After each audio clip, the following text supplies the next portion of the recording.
This is Audible.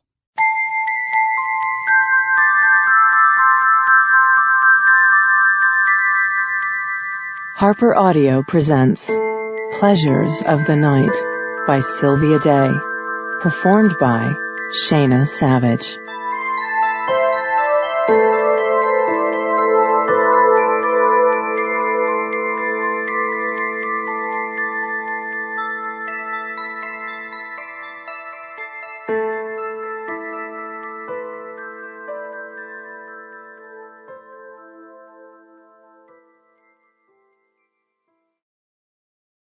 Prologue. The woman beneath Aiden Cross was only moments away from a stunning orgasm. Her throaty cries filled the air, urging their audience to draw closer. After centuries of protecting women in this manner, he knew the signs and adjusted his thrusts accordingly. His lean hips rose and fell in tireless motion, stroking his cock through her creamy depths with unfailing skill. She gasped, scratched his skin, arched her back. Yes, yes, yes. The breathless pants made him smile, the power of her rapidly approaching climax filling the room with a glow only he could see. On the fringes of the twilight, where the light of her passion met the dark of her inner fears, the nightmares waited with palpable excitement, but he held them off. He would deal with them in a moment. Cupping her buttocks, Aiden angled her hips higher so that every deep thrust rubbed the root of his cock against her clit. She came with a cry, her cunt rippling in orgasm along the hard length of him, her body moving with a wild, reckless abandon she never displayed while awake. He kept her there, suspended in rapture, absorbing the energy this dream created. He enhanced it, magnified it, sent it back through her. She began to sink into the deepest dream state, the most restful, far from the twilight where she was vulnerable. "Brad," she sighed before drifting completely away. Aiden was aware that this encounter was no more than a phantasm, a connection of minds. Their skin had touched only in her subconscious. For her, however, their lovemaking had seemed entirely real. When he was certain she was safe, Aiden withdrew from her body and shed the skin of her fantasy. From beneath the facade of Brad Pitt, his true body emerged. Growing taller, broader of shoulder, his hair changing to his natural, close-cropped, inky black, the blue of his irises darkening to their natural shade of translucent sapphire. The nightmares writhed in anticipation, their shadowy bodies undulating on the edge of the dreamer's consciousness. There were several of them tonight, and only one of him. As he summoned his glaive, Aiden's grin was genuine. He loved it when they outnumbered him so greatly. Eons of fighting had left him with a grudge, and he relished every opportunity to take it out on nightmares. With practiced grace, Aiden flexed his sword arm with sinuous movements, using the substantial weight of his blade to alter the focus of his muscles from sexual tension to the limberness of a warrior. Certain assets could be augmented in dreams, but facing multiple opponents required innate skill regardless. When he was ready, he drawled, "Shall we?" And with a powerful forward lunge, Aiden made the first fatal thrust. "Did you have a good night, Captain Cross?" Aiden shrugged and kept moving toward the Temple of the Elders, his black robes swirling around his ankles with every long stride. "Same as usual." Waving his farewell to the guardian who had called out to him, Aiden passed beneath the massive Torii gate into the open-air center courtyard. As his bare feet carried him silently across the cool stone floor, a gentle breeze ruffled his hair and teased his senses with its fragrance. Energized as he was, he could have remained in the field and fought longer, but the elders forbade it. For an age now, they had insisted that every guardian return to the temple complex at regular intervals. They claimed it was to give them time to rest, but Aiden knew this wasn't the entire reason. Guardians needed very little downtime. The archway behind him was the true purpose of the order to return. Huge and colored a shocking red, it was so imposing that it forced every guardian to stare and read the warning engraved in the ancient language. Beware of the key that turns the lock. Due to lack of proof, he had begun to doubt the existence of the key. Perhaps the legend was merely a tool to inspire fear, to urge the guardians forward, to keep them on their toes and prevent them from becoming lax in their duties. "Hi, Captain." He turned his head at the soft purr and met the dark eyes of Morgan, one of the playful guardians whose job it was to fill in dreams of surfing on the beach or weddings, among countless other joyous activities. Slowing, he altered his course to meet her where she peeked out from behind a fluted column of alabaster stone. "What you doing?" he asked, his mouth curved in an indulgent smile. "The elders are looking for us." "Oh?" His eyebrows rose. It was rarely a good thing to be summoned. "So you're hiding? Clever girl." "Let's frolic by the stream," she suggested in a husky whisper, "and I'll tell you what I heard." No fool he. Aiden nodded without hesitation. When a lovely player was in the mood to be playful, one didn't question the offer. He led her stealthily away, descending from the raised marble platform to the grass beyond, steadying Morgan down the sloping path to the heated stream below. Aiden took a moment to enjoy the pristine beauty of the new day and the panoramic vista of rolling green hills, bubbling streams, and raging waterfalls. Over the rise, his home waited, an image of sliding shoji doors and tatami mats over hardwood floors came into his mind. It was sparsely furnished, the colors muted, everything chosen with peace and tranquility in mind. Small and intimate, it was his refuge, albeit a lonely one. With a careless wave of his hand, he silenced the water so that a breathless hush weighted the air. He had no wish to strain his hearing or shout to be heard. Discarding the robes of their respective stations, his black to display his elevated rank, hers multicolored in honor of her frivolity, they sank naked into the steaming water. Resting against a small shelf of rock, Aiden closed his eyes and tugged his companion closer. "It's unusually quiet today," he murmured. "Because of Dylan." Morgan curled into his side, her small breasts a delicious pressure against his skin. "He claimed to have found the key." The news didn't affect Aiden in any way. Every few centuries a guardian fell prey to their desire to live the legend. It was nothing new, although the elders took every mistaken discovery seriously. "Which clue did he miss?" he asked, knowing that he personally would never miss one. Occasionally dreamers would show some signs, but never all of them. If they had, he would kill them without question. "His dreamer couldn't actually see his features, as Dylan thought. Turns out, the dreamer's fantasy of how Dylan looked just happened to be very close in appearance to reality."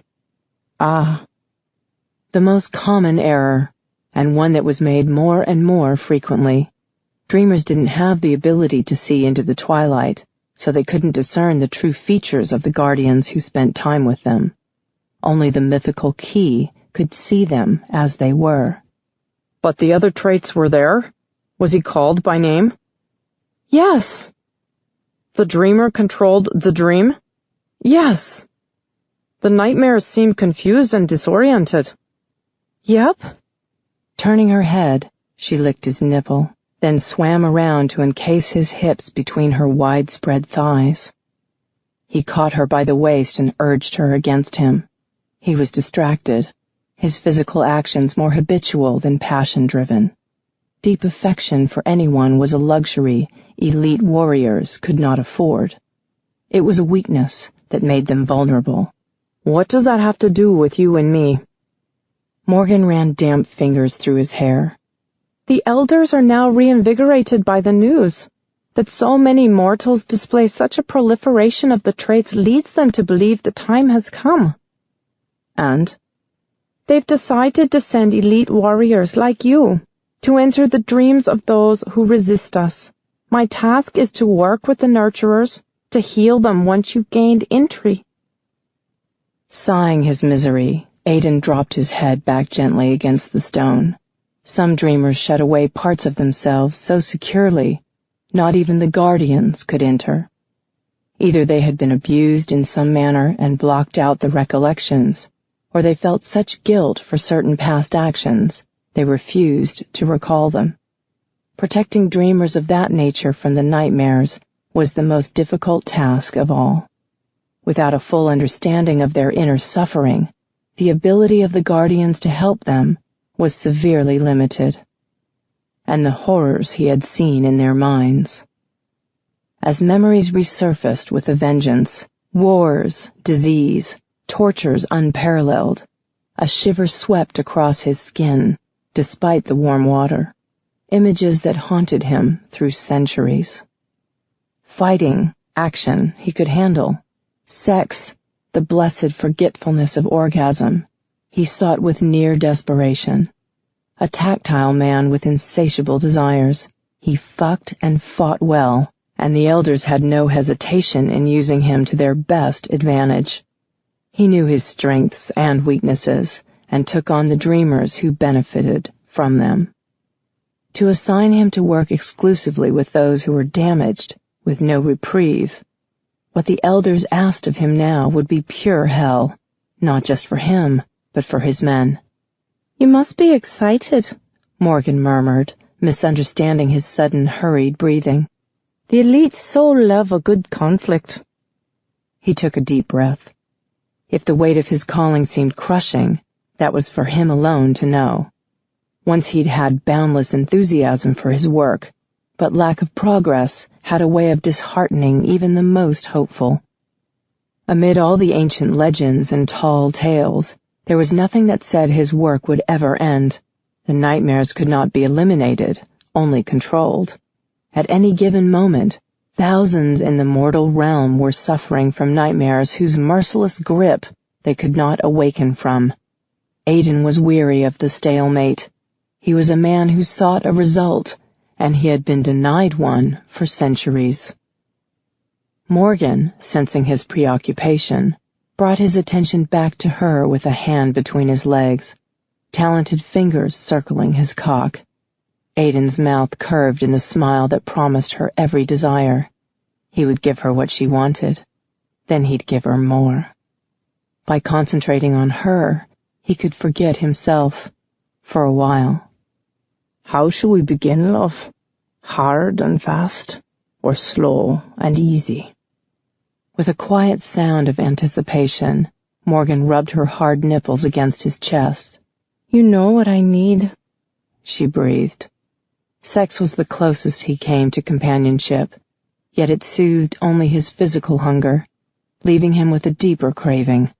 Despite the dreamers he met and the innumerable guardians he worked with, he was alone, and would be for eternity. I figured I'd find you out here, rumbled a deep voice behind Aiden. Continuing his exercises, he turned to face his best friend. They stood in the clearing at the rear of his house, knee-deep in wild grass, bathed in the magenta glow of the simulated approaching dusk. Sweat slid down his temples as he wielded his glaive, but despite the lengthening hour, he wasn't yet fatigued. You figured right. Word of our new assignment is spreading rapidly through the ranks. Connor Bruce paused a few feet away, his crossed arms boasting massive biceps and brawny forearms. The blond giant didn't have the speed or agility that Aiden boasted, but he made up for it in pure brute strength. I know. Aiden lunged toward an imagined adversary, his sword leading the way in a mock fatal thrust. He and Connor had been friends for centuries, ever since they were dorm mates at the elite academy. While spending their days toiling through multiple classes and their nights indulging in women, they had forged a bond that held tight through the years. The academy was a rigorous course, with an extremely high attrition rate. When times got rough, Aidan and Connor had goaded each other to continue on. Of the 20 students who started out in their class, they were among only 3 to graduate. Those who didn't complete the training picked up other callings. They became healers or players. Some chose to be masters and teach. It was a worthy goal. Aidan's mentor, Master Sharon, had been a pivotal figure in his life, and he remembered the guardian with admiration and affection even after all these years. "I can tell you're not happy with the elders' decision," Connor said dryly. "But lately you're unhappy with everything they do." Aidan paused, his sword arm falling to his side. "Maybe that's because I don't know what the hell it is that they're doing." "You've got that look on your face," Connor muttered. "What look?" "The I've got 100 questions to ask look." Master Sharon had invented the nickname for Aidan's pensiveness. It was one of the many things the elder in training had imparted that stayed with him to this day. Aidan missed the hours he'd spent with his mentor at the stone table beneath the tree in the academy courtyard.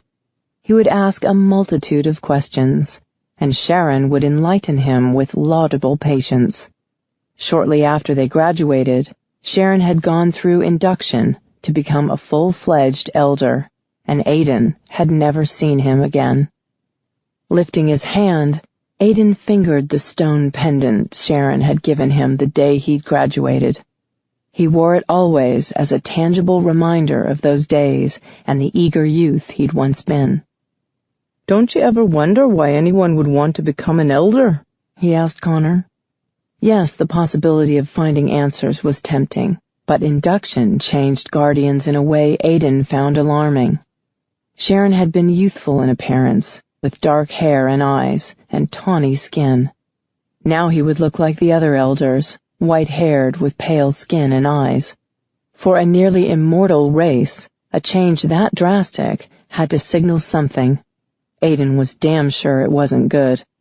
"No, I don't." Connor's jaw set stubbornly. "Tell me where the fighting is. That's all I want to know." "Don't you want to know what we're fighting for?" "Shit, Cross. The same thing we've always been fighting for.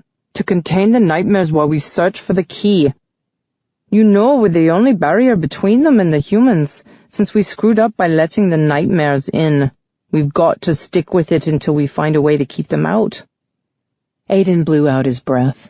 Unlike smarter parasites who knew from whence their meal came, nightmares drained their hosts to death. Leaving the dreamers unprotected would ensure the extinguishing of humanity, perhaps their entire plane of existence. He could picture it, the endless nightmares they would suffer, afraid to sleep, unable to work or eat, an entire species decimated by horror and fatigue. Madness would ensue. "Okay." Aidan moved toward his house, and Connor fell into step beside him. "So, hypothetically speaking, what if there was no key?" "No key? Well, that would suck, because that's the only thing that keeps me going some days, knowing there's a light at the end of the tunnel." Connor shot him a narrowed sidelong glance. "What are you getting at?" "I'm saying it's possible the legend of the key is bullshit. Maybe we're taught it for just the reason you mentioned, to give hope and motivation when our task seems endless." Aidan slid open the shoji door to his living room and retrieved his scabbard, which rested against the wall. "If that's the case, we're screwing dreamers with this new assignment. Instead of protecting them from the nightmares, half of the elite are going to be wasting their time looking for a miracle that may not exist. Man, I'd tell you to get laid," Connor muttered, striding past him and heading toward the kitchen. "But you were with Morgan this morning, so that's not what's eating you. Leaving dreamers with subpar protection doesn't sit well with me, and it pisses me off that the elders are so secretive about why we're doing it. I have trouble believing what I can't see. But you chose to hunt nightmares for a career." Connor snorted and rounded the corner out of sight. A moment later he returned with 2 beers. "Our success is based entirely on what we can't see." "Yeah, I know. Thanks." Aiden accepted the proffered drink and drank deep swallows while crossing the room to a wooden-framed chair. It's not our glaives that kill nightmares, but the power of our determination that inspires fear. It's something we have in common with the bastards, killing through terror. Which was the cause of the rift between him and his parents, one a healing guardian, the other a nurturer. They couldn't understand the path he'd chosen, and the constant questions they pestered him with had eventually driven him away. He couldn't seem to explain why he needed to be working against the nightmares, not cleaning up after them. Since they were the only biological family he had, that left him with only one emotional bond: Connor, a man he loved and respected like a brother. So how do you explain how we ended up living in this conduit? Connor queried, sinking into the matching chair opposite him. If there isn't a key. According to legend, the nightmares found a key into their old world, the world Aiden was too young to remember, and then the nightmares spread, killing everything. The elders barely had time to create the fissure within abbreviated space that allowed them to escape into this conduit plane between the human dimension and the one the Guardians had been forced to leave behind. It took Aiden a while to fully grasp the concept of multiple planes of existence and the space-time continuum, one a product of metaphysics, the other a product of physics. But the idea that a single being, the key, was capable of tearing those fissures open at will, spilling the contents of one plane into another, was something he still didn't quite comprehend. He trusted things that could be proven, like the psychological change this conduit had wrought in their species, making them nearly immortal and ephemeral, like the nightmares. The Guardians had been defenseless before, but here they were on equal footing with their enemy. The elders got us into this fissure without a key, Aiden pointed out. I'm sure the nightmares could do the same. So you toss out a widely accepted answer and replace it with conjecture? Connor crushed his empty beer container. Wine, women, and kicking arse cross, the life of an elite warrior. Enjoy it. What more do you want? Answers. I'm tired of the elders talking to me in damn riddles. I want the truth, all of it. Connor snorted. You never quit. That persistence makes you a great warrior, but it also makes you a pain in the ass. I've got 3 words for you. Need to know. How many missions have there been when you were the only person who knew what the hell was going on? That's not the same. Aiden argued. That scenario is a temporary delay of information. This is permanent avoidance. You used to be the most idealistic person I know. What happened to the trainee who swore he'd be the guardian to find the key and kill it? That was teenage bravado talking. That kid grew up and got tired. I liked being a teenager. I could fuck all night and still tear up nightmares the next day. Now it's one or the other. Aiden understood that his friend was trying to lighten what was quickly becoming a volatile conversation, but he couldn't contain his disquiet any longer, and Connor was the only person he trusted with such matters. Connor knew him well enough to sense his determination. Listen, Cross. He rested his forearms on his thighs and stared at Aiden with narrowed eyes and a taut jaw. I'm telling you, as a friend, not your lieutenant, that you have to forget your doubts and rally the troops. We're wasting valuable resources. Man, I'm jazzed that we're switching things up. What we were doing wasn't working, so now we're trying something new. That's progress. You're the one stagnating. Get over yourself and get with the program. Shaking his head, Aiden pushed to his feet. Consider what I'm saying. I did. It's stupid. End of subject. How's the smell? Huh? You've got your head shoved so far up your ass, it's got to stink. Them's fighting words. Connor stood. How can you dismiss something without even giving it a moment's thought? They stared each other down for long moments, each sweltering in the heat of his separate aggravations. What the hell is going on? Connor growled. What's this about? I want someone, you, to consider the possibility that the elders are hiding something. All right, but I want you to consider the possibility that they're not. Fine. Aiden ran a hand through the sweat-dampened roots of his hair and heaved out his breath. I'm going to get cleaned up. Connor crossed his arms.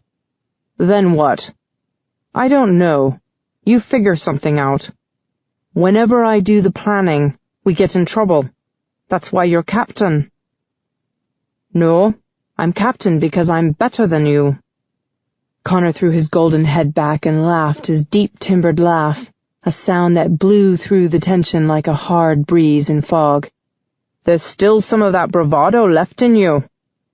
As Aiden went to take a shower, he hoped he had more than bravado left. He'd need everything he had to make it through the hard assignments ahead. Assignments his instincts didn't agree with at all. Chapter 1. Lissa Bates glanced at the cat-shaped clock on the wall with its ticking tail and second-hand whiskers. It was finally nearing 5 o'clock, almost time to start the weekend, and she couldn't wait. Exhausted, she ran her hands through her long hair and yawned. It seemed she never got recharged enough. No matter how long she rested, her days off passed in a blur of kicked-off sheets and buckets of coffee. Her social life had slowed to a drip as her time spent in bed grew longer and longer. None of the prescription insomnia medications helped. It wasn't that she couldn't sleep. In fact, she couldn't seem to stop sleeping. She just wasn't getting any rest. Standing, she held her arms above her head and stretched. Every sinew in her body protested. Flames from scented candles flickered on the tops of her metal filing cabinets, covering the medicinal odors of her clinic with the smell of sugar cookies. But the yummy scent failed to entice her hunger as it was meant to do. She was losing weight and growing weaker. Her doctor was prepared to send her to a sleep clinic to monitor her REM patterns, and she was about to agree. He said her lifelong lack of dream recollection was a mental manifestation of a physical malady, one he just hadn't pinpointed yet. Lissa was just grateful that he didn't prescribe a straitjacket. "That was your last patient, so you can go home if you want." Turning, Lissa managed a smile for Stacy, her receptionist, who stood in the office doorway. "You look like shit, Doc. Are you coming down with something?" "Hell if I know," Lisa muttered. "I've been feeling under the weather for at least a month now."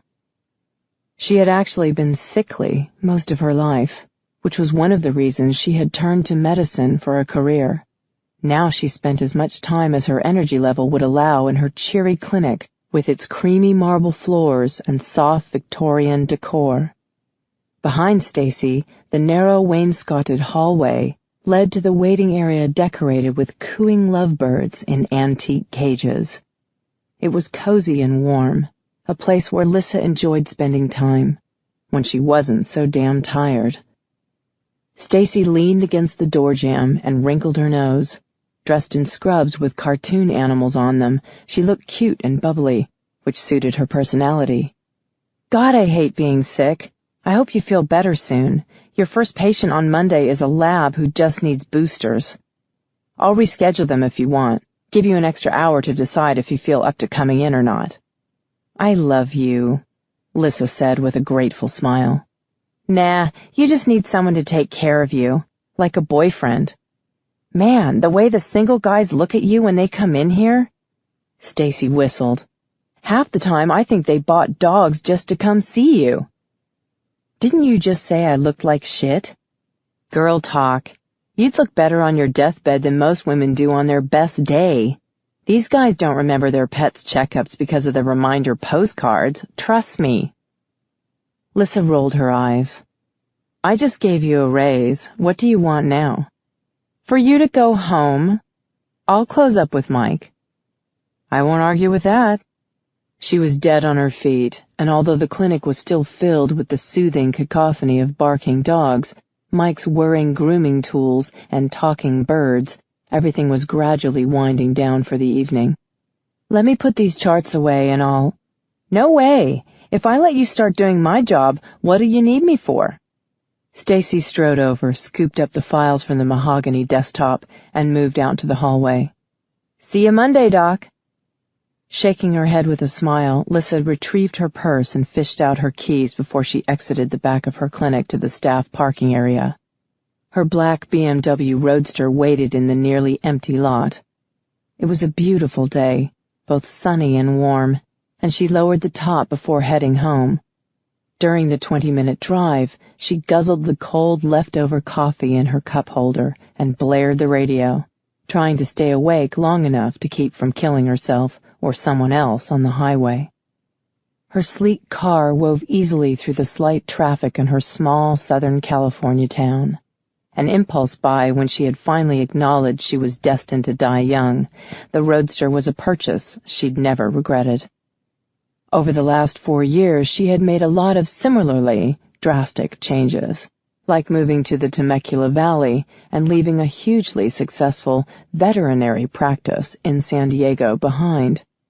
She'd thought her chronic fatigue was due to her stressful work schedule and outrageous cost of living, and for the first few years after the move, she had felt much better. Lately, however, her health seemed worse than ever. A battery of tests had ruled out a variety of ailments, such as lupus and multiple sclerosis. Incorrect diagnoses like fibromyalgia and sleep apnea had her taking useless medications and wearing painful masks that prevented any shut-eye whatsoever. The latest diagnosis of narcolepsy was depressing, suggesting no cure for the weariness that was ruining her life. Her ability to work the long hours she enjoyed had been diminished years ago, and she was slowly losing her mind. The wrought iron gate to her condo community swung open, and she pulled inside, passing the communal pool area that she had yet to use before hitting the remote to her garage door around the corner. She pulled to an abrupt stop, inside with pinpoint precision, hit the remote again, and was inside her granite-countered kitchen before the garage door had lowered all the way. Tossing her purse on the breakfast bar, Lissa stripped out of her ivory silk shirt and blue slacks, then sank into her down stuffed couch. She was asleep before her head hit the cushion. Aiden stared at the portal barring him from his latest assignment and scowled. The psyche inside was seriously fucked up to build a barrier like this. Metallic and broad, it stood alone in a sea of black, rising upward so far he couldn't see where the damn thing ended. It was the strongest deterrent he had ever come across. No wonder the other half-dozen guardians had met with failure. He cursed and ran his hands through his hair, which was now graying slightly at the temples. Guardians didn't age. They were immortal, unless a nightmare sucked the life out of them. But some of the whacked-out shit he'd seen over the years had scarred him visibly. Weary and disheartened, he gripped the hilt of his sword and banged hard on the door. It was going to be a long night. "Who is it?" came a lilting voice from inside. He paused mid-swing, his interest piqued. "Hello?" she called out. With his brain slowed by the unexpectedness of the conversation, he blurted the first thing that came to mind. "Who do you want it to be?" "Oh, go away," she grumbled. "I'm sick of you wackos." Aiden blinked at the door. "Excuse me? No wonder I never get any sleep with you guys banging on the door with your riddles. If you won't tell me your name, you can go away." "What name do you prefer?" "Your real one, smartass." His brow arched as he suddenly felt as if he were the one who was mentally disturbed and not the other way around. "Bye, whoever you are. Nice talking to you." Her voice grew distant, and he knew he was losing her. "Aiden!" he yelled. "Oh." There was a pregnant pause. "I like that name." Good, I guess. He frowned, not sure what to do next. Can I come in? The door swung open with torturous leisure, the hinges screeching and soft puffs of rust exploding from the cracks. He stared for a moment, startled at how easy it was to gain entry when he had been warned the task would be next to impossible. Then he was struck by the interior. Inside was just as pitch black as the outside. He'd never seen anything like it. Stepping carefully into her dream, he asked, "Why don't you turn the lights on?" "You know," she said dryly, "I've been trying to do that for years." Her voice floated across the darkness like a warm spring breeze. He searched through her memories and found nothing unusual. Lissa Bates was an ordinary woman who lived an ordinary life. There was nothing in her past or present that could explain this emptiness. The door behind him stood open. He could withdraw, send for a nurturer, be grateful for the easiest assignment he'd had in a long, long time. Instead, he stayed, intrigued by the first flash of genuine interest in a dreamer he had felt in many centuries. Well, he scrubbed a hand along his jaw. Try thinking of someplace you'd like to go and take us there. "Close the door, please." He heard her padding away. Aiden considered the wisdom of shutting himself inside here with her. Can't we leave it open? No, they'll come in if you don't shut it. Who'll come in? The shadows. Aiden stood silently, absorbing the fact that she recognized the nightmares as separate entities. I can kill them for you, he offered.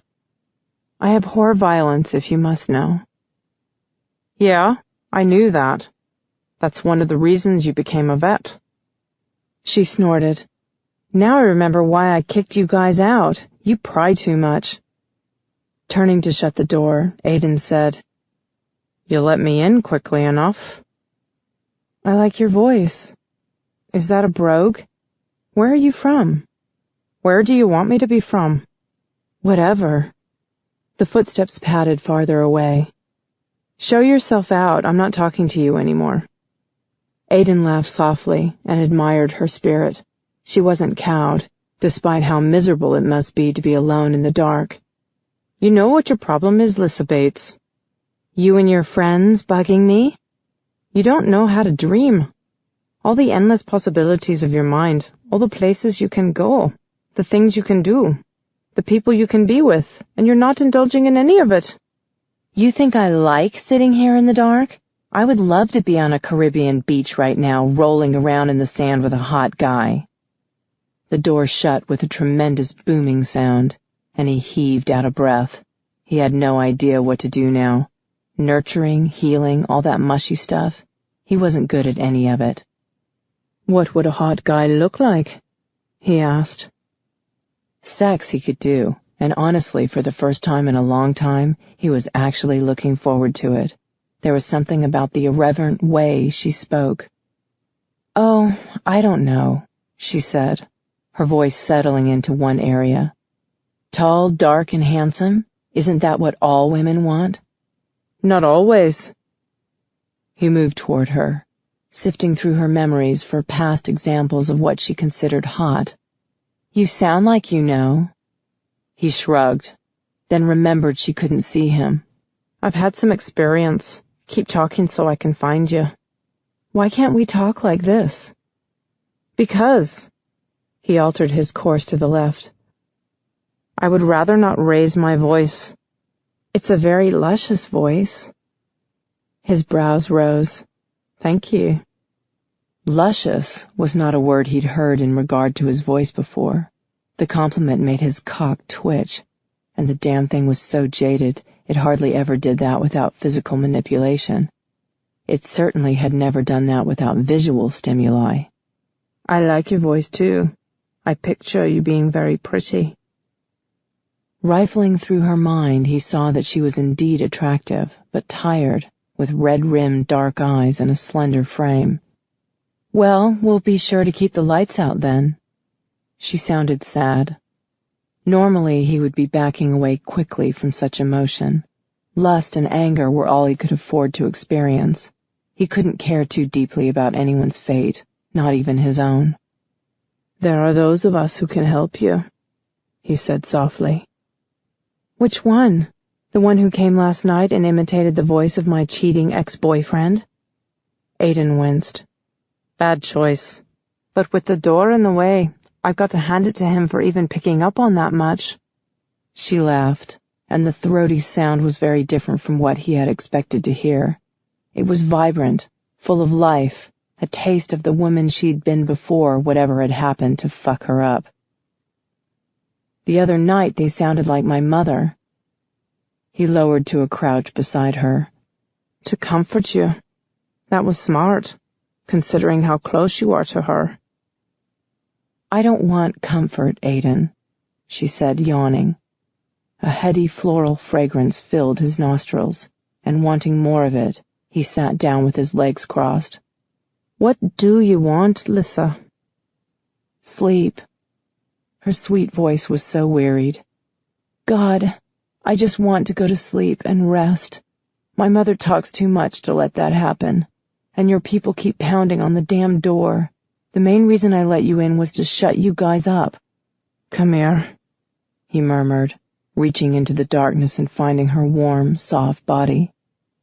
As she curled against his chest, he created a wall behind him and settled, stretching his long legs out in front of them and holding her close.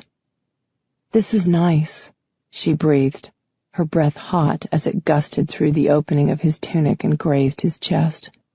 Her weight was slight, but she was full-breasted, a discovery that both pleased and surprised him. "It was your voice, too." "Why I let you in?" "Ah." He stroked the length of her spine, soothing her, whispering assurances that made no sense to him but sounded good. "You're almost hard enough to be uncomfortable," she grumbled, wrapping her arms around his waist. "What the hell do you do for a living?" He buried his nose in her hair and breathed her in. The scent was fresh and sweet, innocent.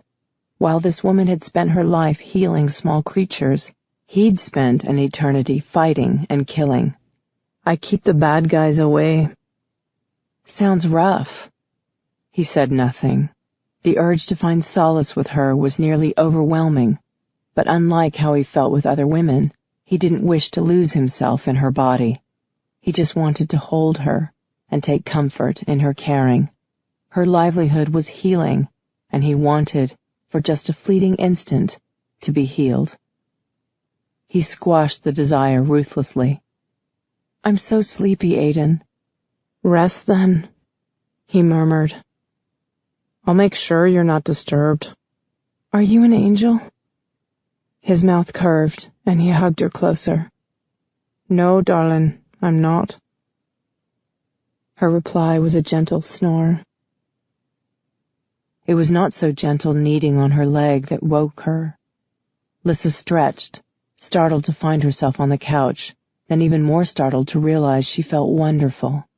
The late afternoon sun lit her living room through the sliding glass door, and Jellybean, her tabby cat, was grumbling as he always did when she slept too long and didn't pay enough attention to him. Sitting up, she rubbed her eyes and laughed as her stomach growled in protest. She was famished, truly hungry for the first time in weeks. "I guess I should have tried sleeping overnight on the couch earlier," she told JB, scratching him behind the ears before rising to her feet. The ringing of the phone made her jump. She hurried to the breakfast bar to get it. "Dr. Bates," she greeted breathlessly. "Good afternoon, Doctor," her mother replied, laughing. "You sleeping all day again?" "I guess." Lissa looked at the clock. It was nearly 1. "It must have worked this time, though. I feel better than I have in months." "Good enough to go out to lunch?" Her stomach rumbled its approval at the thought. "Definitely. How long before you get here?" "I'm just around the corner." "Cool." Reaching over, she sprinkled fish food in her saltwater tank. Eager clownfish rose to the surface, making her smile. Let yourself in. I'm going to clean up. Tossing the cordless handset on the couch before running up the stairs, Lissa showered and dressed quickly in a comfortable chocolate velour jogging suit. She ran a comb through her wet hair, and then clipped it up, noting that she still looked tired, even though she felt great. Her mother, however, looked nothing less than fabulous, dressed in red silk cigarette pants and matching shrunken jacket. With her chin-length blonde hair and rouged lips, Catherine Bates hadn't let 2 divorces dampen her desire to look hot and attract men. While her mother rambled on about one thing or another, Lissa rushed her out the kitchen door and into her roadster. "Let's go, Mom. Talk in the car. I'm starved." "You said that before," Kathy muttered, and then ate like a bird. Lissa ignored that quip and looked over her shoulder as she backed out of her garage. "Where to?" "Soup plantation?" Her mom raked her with an assessing glance. "Nah, you need some meat on your bones. Vincent's?" "Pasta, yum." Licking her lips, she turned the wheel and sped out of her condo complex. With the top down and a good night's rest, she felt ready to take on the world. It was nice to have energy and be happy. She had almost forgotten how wonderful it was. Vincent's Italian restaurant was busy as usual, but they didn't have any trouble securing a seat. Red and white gingham tablecloths and wooden chairs lent to the casual country interior. Soft candles burned on every tabletop, and Lissa immediately broke into the fresh-baked rosemary bread with gusto. "Well, look at you," her mother said approvingly, gesturing for wine by holding her stemmed glass aloft. "I wonder if your sister is eating hearty too. Her obstetrician says the baby is another boy. She's been trying to think of names." "Yeah, she told me." Dipping another chunk of bread in olive oil, Lissa shrugged and reached for the menu. An upbeat Italian tune struggled to be heard over the lunch crowd din, but the busy atmosphere was just what she needed to feel like part of civilization again.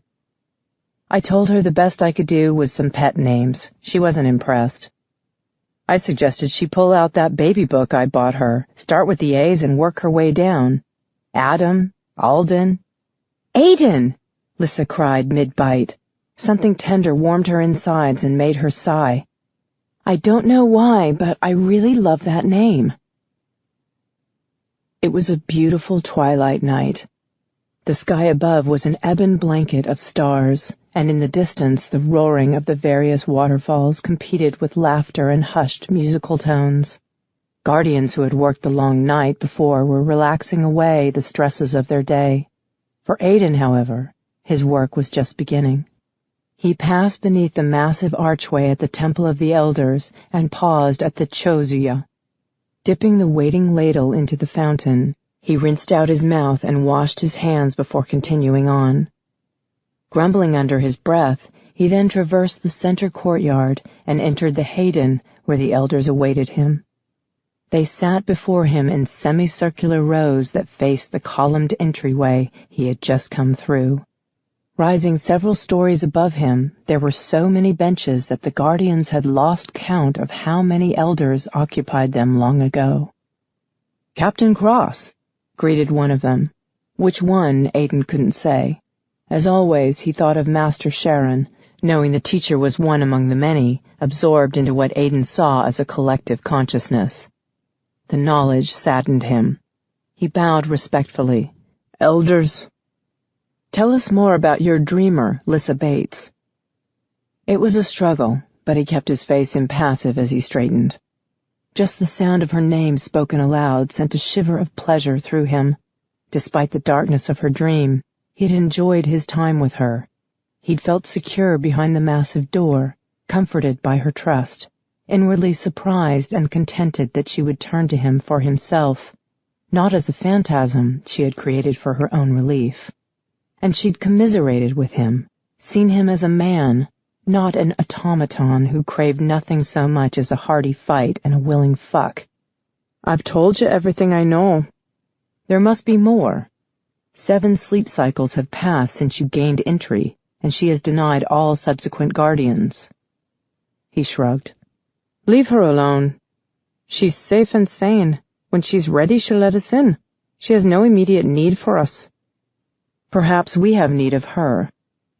His posture rigid, Aiden raked his gaze across the sea of faces, his heart increasing its rhythm. They stared back, clad in dark gray, cowls raised and shielding the upper halves of their faces so that they all looked the same, one entity. Why? She asked for you. His breath caught. She remembered him. Warmth spread through him, and he hid his reaction with a dismissive, So? How is it that she recalls you by your true name? I told it to her when she asked. Why does she see through every guise we present to her? She's a doctor. She's smart. Is she the key? Aiden scowled. No. If you knew her, you would know how ridiculous that is to even consider. She would never open the gateway to the nightmares. She fears them as we do. Besides, she has the least amount of dream control I've ever seen. Turning the lights on is beyond her, so she's sitting in the damn dark.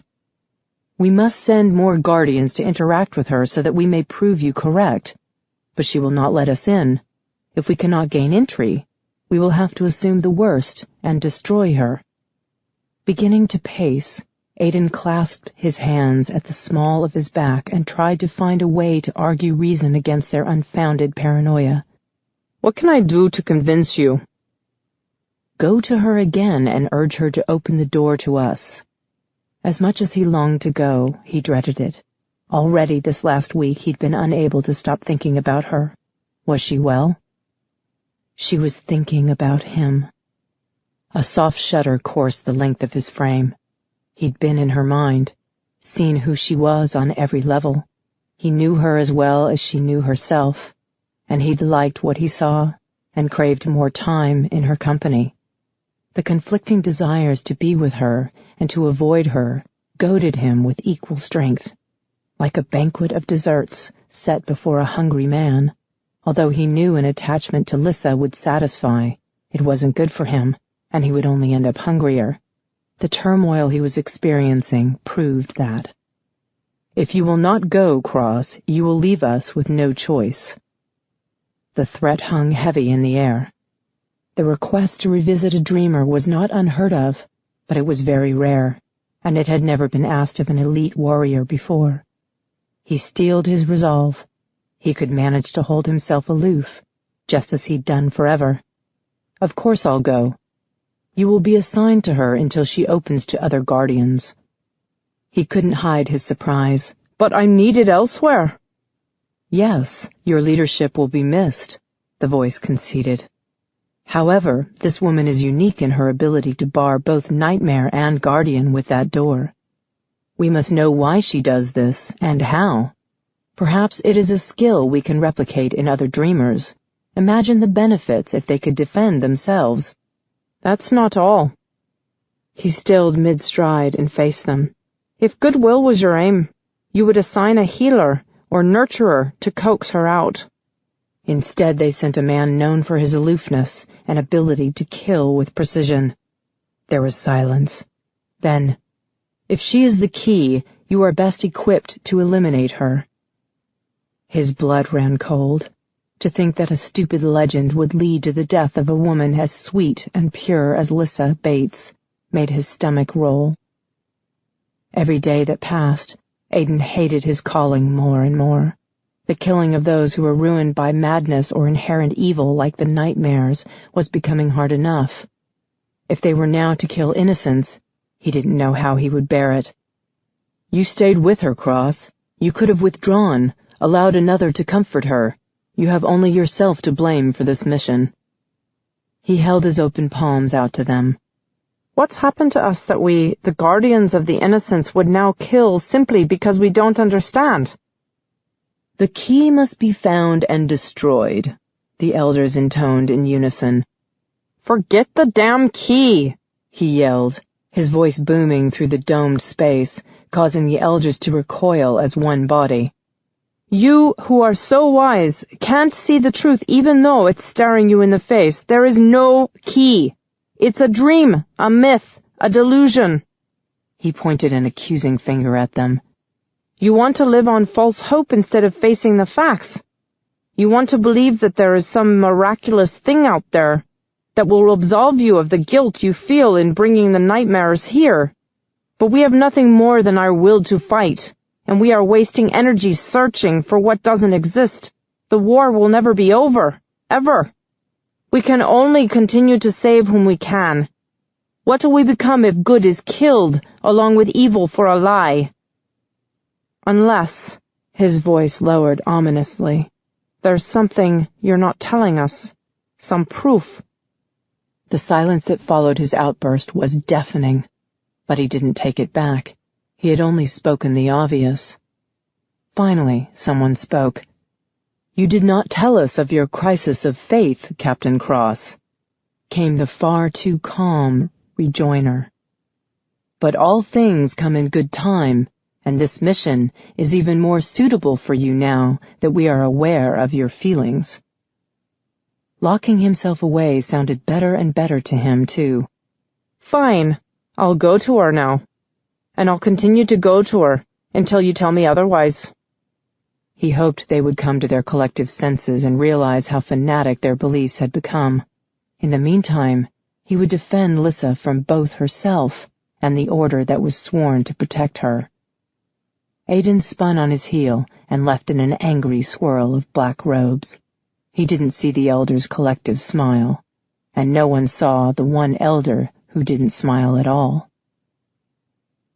"What happened to you? You looked so good last weekend."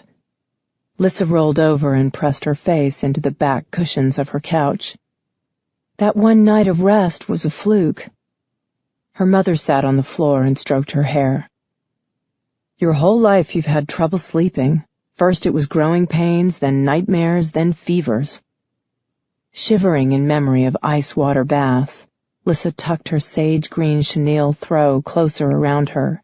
Jellybean hissed at her mom from his customary spot on the armrest. "That animal is possessed," her mother muttered. "He doesn't like anyone." "I'm not getting rid of him. He's the only guy who puts up with me being like this." Kathy sighed. "I wish I knew what to do, baby." "Yeah, me too. I'm so sick and tired of being sick and tired." "You need to have more tests run." "God, no," Lissa moaned. "I'm done with being a human pincushion, Mom. No more." "You can't keep living like this." "This is living?" Lissa muttered. "If it is, I would rather be dead." "Lissa Ann Bates, if you ever say such a thing again, I'll... Growling, her mother stood, apparently unable to think of a threat direr than death. "I'm going to the store to get the ingredients for homemade chicken noodle soup. And you're going to eat all of it, young lady, every drop." Lissa groaned and squeezed her eyes shut. "Mom, just go away. Let me sleep."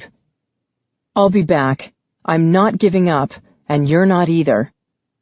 She distantly heard her mom gather up keys, then close the front door, leaving her in blissful silence. She sighed wearily and drifted into sleep, and was jarred awake by pounding on the door. "What do you want?" she cried in exasperation, rolling over in the pitch-black darkness. "Go away!" "Lissa." She paused, the soft brogue sweeping gently through the vast space despite the door between them. Her heart leaped. "Aiden? Can I come in?" Sitting up, she wrinkled her nose and wrapped her arms around her bent knees. "Where have you been?" "Working." There was a long silence, and then softly, "I've been worried about you." "Charmer," she huffed, hiding the pleasure his words gave her. Using her mind, she opened the door with a sigh and wished for the 1,000th time that she could see the man who went with that voice. She listened to him step inside, relishing the confident, steady stride that revealed so much about him and made her feel so safe. "You can close the door now," he said, so she did. His steps slowed, and she could sense him searching for her. "It's still dark in here." "You noticed that, did ya?" As the footsteps drew closer, a warm, deep chuckle filled the air. "We'll work on it." "I hope you've got a while." she said dryly. I've been working on it for years. I've got all the time you need. She tried to ignore the little thrill that coursed through her and ended up laughing at herself. She had a crush on a voice, and a hard body, and strong arms, and patient tenderness. God, she was lonely. She missed having a social life and a boyfriend. Are you going to talk to me so I can find you? Her throat was tight with regret and bitterness, so she swallowed hard before speaking. I'm losing it, Aiden. I'm getting sappy. The lamest shit makes me cry. He moved closer, his stride never faltering or hesitating despite his inability to see. I admire people who allow themselves to feel. What does that mean? Exactly what I said. You can't admire a woman who sits in the dark, she argued, because she's too stupid to turn the lights on. Aiden crouched down beside her. I can, and I do. How do you find me like that? She shivered at his nearness and the intimate tone of his voice. Even without sight, she knew his gaze was hot with sensual intent. Your scent. A moment later his face was in her hair as he breathed deeply. Lissa froze as goosebumps spread in a wave across her skin. A tiny flutter tickled her belly. He settled back with her tucked up against him. You open and close the door by yourself. Lissa considered that with a frown. So you can control your surroundings if you wish to, he pointed out with an odd note in his voice. She frowned. Wow, I did do that, without hardly thinking about it. Why can't I wish up a cold beer then, or a vacation? And a hot guy? There was a delicious rumble of laughter in his voice.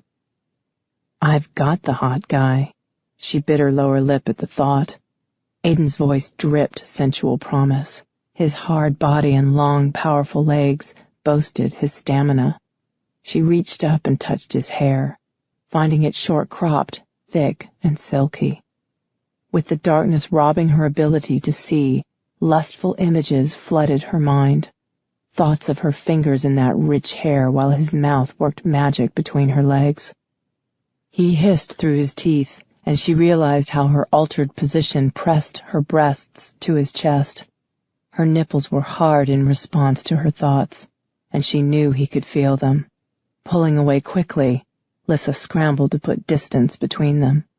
Sorry, she muttered, beginning to pace in the darkness she knew so well.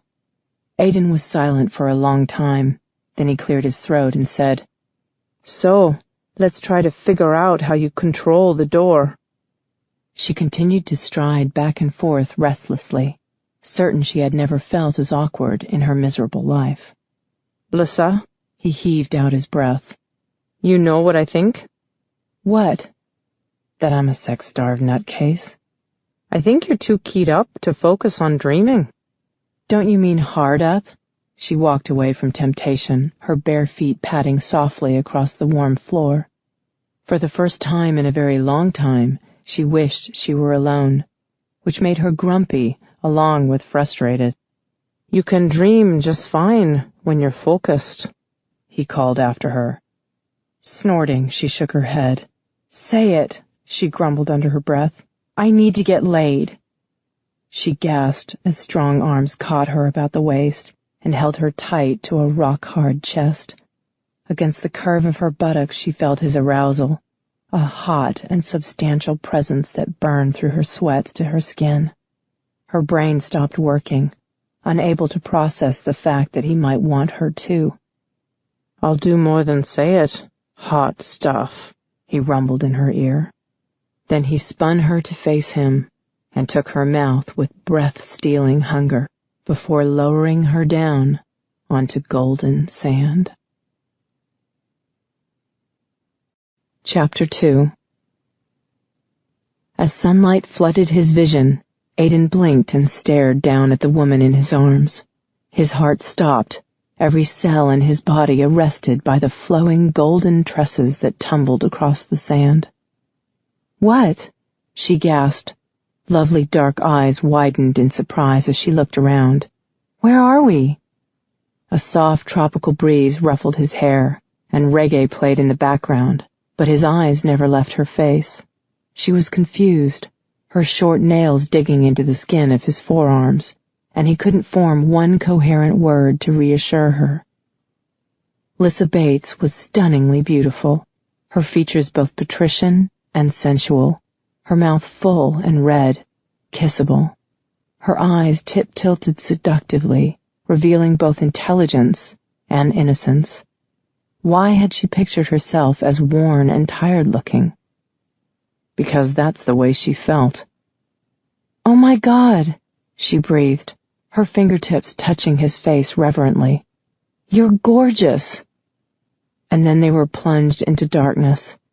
The music fell silent and the fragrant sea breeze disappeared, leaving only the two of them intertwined, their hearts racing next to each other.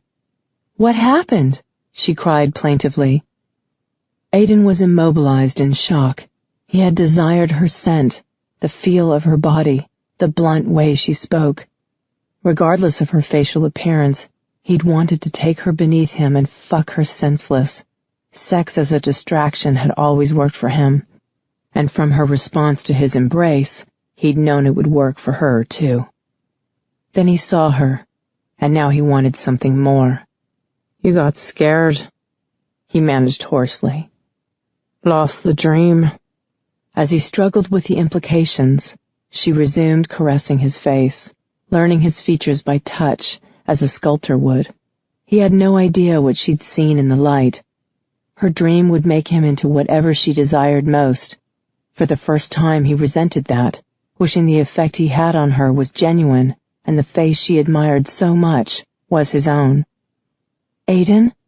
Her sweet voice was low, tentative, lonely, just as he was.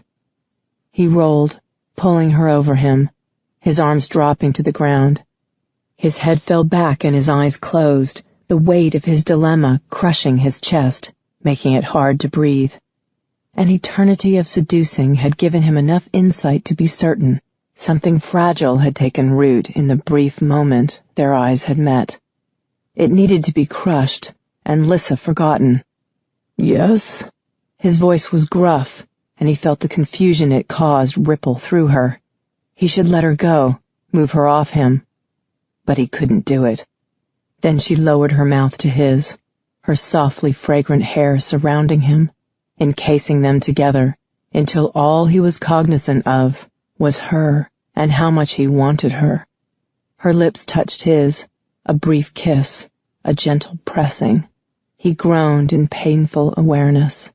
Emboldened, her tongue flicked out, wetting his bottom lip before she sucked on it with a rhythmic pull that made his cock swell and ache. Lissa set her hands on either side of his head, lifting slightly to brush her breasts back and forth across his chest. Aiden Cross, elite warrior and immortal seducer, was being consummately seduced for the first time in his endless memory. And Lissa Bates was very, very good at it.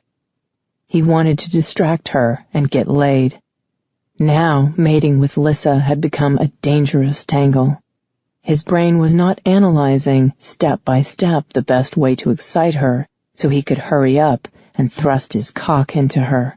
His brain was barely functioning at all, other than registering panic at the depth of his craving. He wanted to hold her close, take his time, arouse her to madness with his mouth and hands, before sliding into her and letting her come, over and over again. Not to forget himself, but to find himself, to remember what it felt like when he still had hope, to remember when he hadn't been afraid to care about someone. Opening his mouth to speak, he was instead plundered by her kiss, her tongue sweeping inside, stroking along his, making him shudder. She moved, her thighs straddling his hips, her cunt to his cock, her lithe body gliding sinuously along his in a full-body caress. His chest rose and fell so rapidly, he felt dizzy. Sweating, He reached to push her away, but his muscles refused to comply. The sand, he gasped, turning his head, which freed her mouth to nibble along his jaw. Instantly, sand cushioned his back. The sun. If he forced her focus to shift, perhaps her ardor would lessen enough to allow him to resist and save himself. His burgeoning fascination with her couldn't be allowed to deepen. There was nowhere for a relationship between them to go, and even if there was, it was hopeless. He needed to dedicate every bit of energy he had to the fight. He couldn't afford to lose the concentration required to do his job properly. The air around them lightened slowly, like a sunrise, bathing her in a golden glow that formed a halo through her hair. She was an angel to him, a woman both open and innocent, yet not as fragile as circumstances made her appear. "Please, don't stop," she breathed in his ear, making him shiver. "Lissa." His jaw tightened. "You don't understand." She ground her hips downward onto him, his cock jerking at the feel of her heat burning through to his most sensitive skin. "You want me," she argued stubbornly. "Yes, but there are things you don't." "And I want you." Aiden growled as she shimmied again. "Oh, fuck it," he muttered, rolling to pin her beneath him. "My thoughts exactly," she said with laughter in her voice and eyes. Deliberately turning off the part of his brain that was urging him to think twice, Aiden let his body take over. This is what he knew, what he'd spent centuries doing, and he'd never wanted a woman this badly. He could face off against legions of nightmares, yet he was afraid to fuck a woman he desired. "Clear your mind of everything but me," he said roughly. "Give me the lead." "You've got it." Concentrating with more focus than he'd ever had to use before, Aiden took over the dream, altering their surroundings, creating a circular room lit by candles and scented with exotic flowers. Spicy incense burned in various holders, releasing thin wisps of fragrant white smoke into the air. Dominating the velvet-draped interior of the space was a massive round bed, piled with a profusion of silken scarves in various colors. It was there that he pictured them, lying amid the softness, their skin bared and pressed together. Now that he was decided, he would ensure this was a night neither of them would ever forget. Their time together was limited, and he was determined to burn out their lust before it ran out. "Wow." Her dark eyes were wide. "How did you do that?" "Hush." He set his fingers over her lips. "No more talking."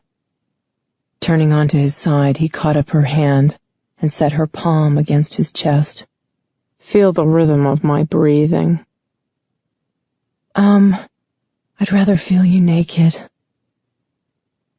He arched a brow. "I've got the lead, remember?"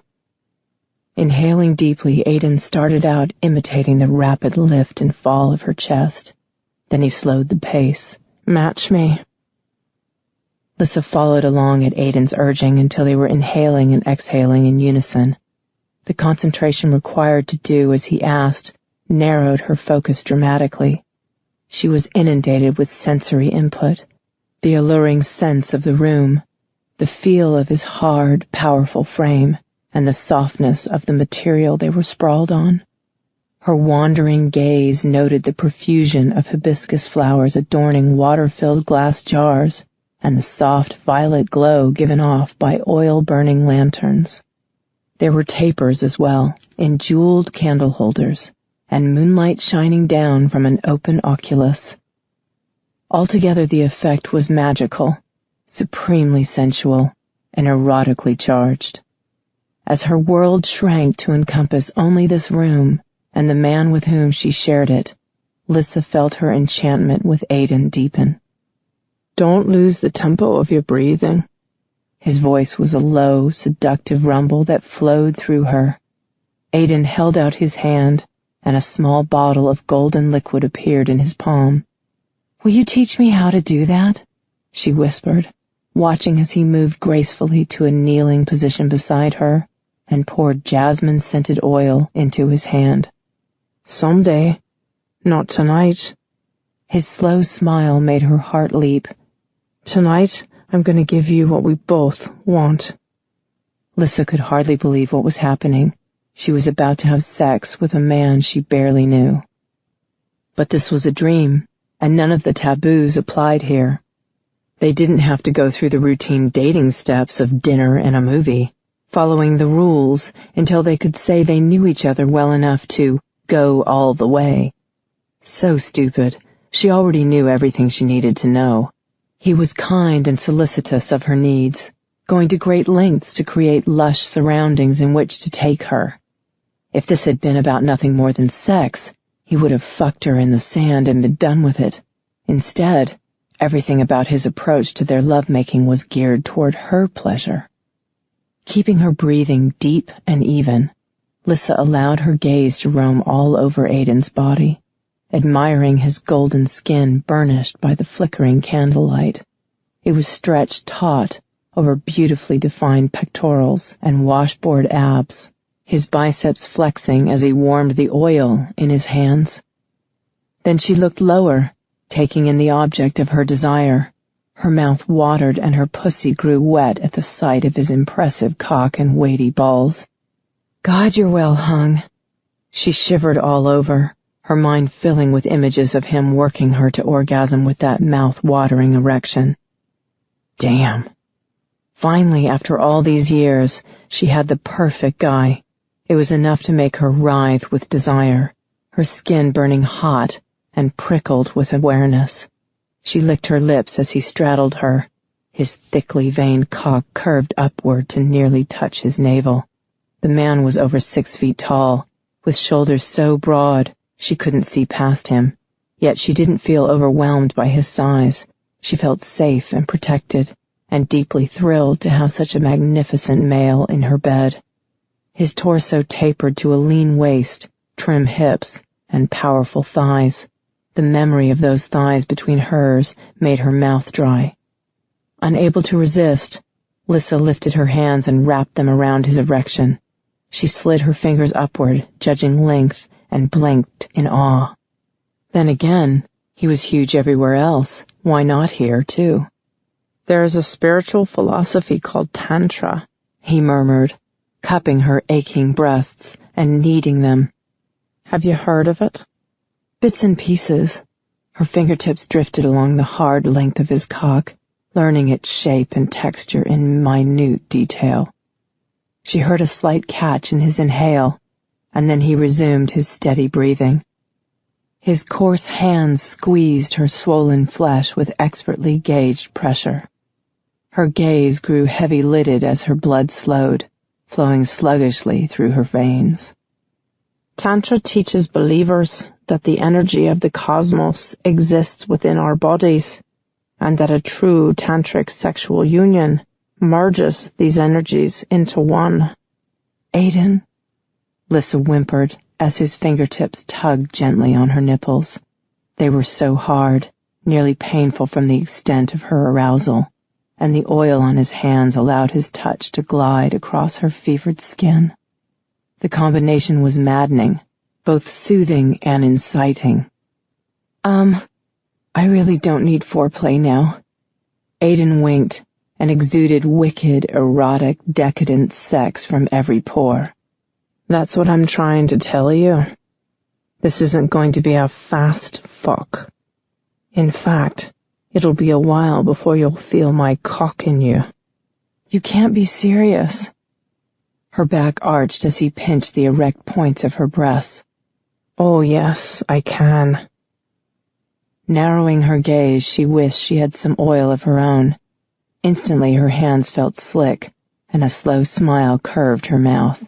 She fisted her hands and pumped down the throbbing length of his shaft. He groaned. Two can play, she murmured. We have to take you down a notch, hot stuff. Aiden reached between her legs and parted her so that he could stroke across her clit. He rubbed in softly pressured circles, his other hand still tugging at her nipple. You're too hungry for it, too impatient. Oh, God, she breathed, clasping his cock convulsively as a sharp, quick orgasm took her by storm. Two of Aiden's long, calloused fingers slipped inside her, fucking her, his oiled thumb continuing the consummate manipulation of her clit. Her cunt quivered and spasmed, her body tense as a bow, straining, reaching. As she climaxed again, her pussy sucked ravenously at Aiden's pumping fingers. So damn hot, he growled, leaning over her, the tight roping of his abdominal muscles supporting the weight of his torso. He took her mouth, his lips drifting across hers, his tongue flickering across the seam, in time to the movements of his hand between her thighs. The pendant he wore around his neck swayed with his movements, brushing teasingly across her skin as an added point of sensation. Lissa spread her legs with unabashed eagerness, wanting him deeper than his fingers could go. Opening her mouth, she tried to drink him in, her kiss frantic and passionate. He fit his mouth over hers and gave her what she wanted, a deep, drowning kiss. Feeling wild and out of control, she began to jack him off with both fists, squeezing the thick head of his cock on every upward pull. "Stop," he said hoarsely, as her tight grip squeezed pre-cum out of the tip. "You're gonna make me come if you keep that up." "You said we could take it down a notch," she urged. "We can do it slow next time." Next time. Aiden had never thought of next time with a woman before. There had only ever been this time. Of course, he could usually make this time last all night. He knew already he'd be lucky to last 5 minutes inside Lissa. Thankfully, she was primed and more than ready. Her cunt so juicy hot, it was melting around his fingers. And, as she said, they could go slow in the next round. It aroused him further, the thought of having Lissa again and again, and his cock swelled painfully. Pulling away, Aiden ordered, "Get on your hands and knees." Her dark eyes widened as he pulled free of her grasp. She swallowed hard. "I don't know if I can take you that way. You're big." Aiden grabbed his dick with both hands and coated it with a mixture of her cream and the oil. "Do it. Leave the logistics to me. You just lie there and come." She rolled over and bared a taut, sweetly curved ass that made his balls drop tight. The dark gold curls between her legs were trimmed almost to the skin, revealing pale pink folds that glistened with her desire. His eyes slid closed on a deep breath, every muscle tense with expectation and deep longing. It wasn't the erotic display that most affected him. It was her trust. His heart was racing, his breathing as erratic and uncontrolled as his mood, as if he were standing on a precipice knowing he was going to fall, but unable to fight it. When was the last time he'd been in heat like this? When was the last time he'd wanted a particular woman this badly? Aiden hoped like hell his emotions were simply set off kilter by his new assignment. He hadn't had sex since he'd met Lissa. There just wasn't time with all the work he had, and when he did find a free hour or two, he'd spend it thinking about her. Perhaps he'd shocked his system by going without. That had to be what the problem was. He'd been fucking women for centuries. It shouldn't be any different this time. "Hurry," she breathed. He opened his eyes to find Lissa looking over her shoulder at him. His throat tightened at the sight of the graceful curve of her spine and her slender waist. She was so beautiful, in a way that appealed to him keenly. Gripping her hip with one hand, he aimed his cock at her slick opening with the other, rubbing the throbbing head across her slit. I'm nervous," Lissa admitted, every nerve ending focused on her pussy and the cock ready to slide into it. Perspiration swept across her skin.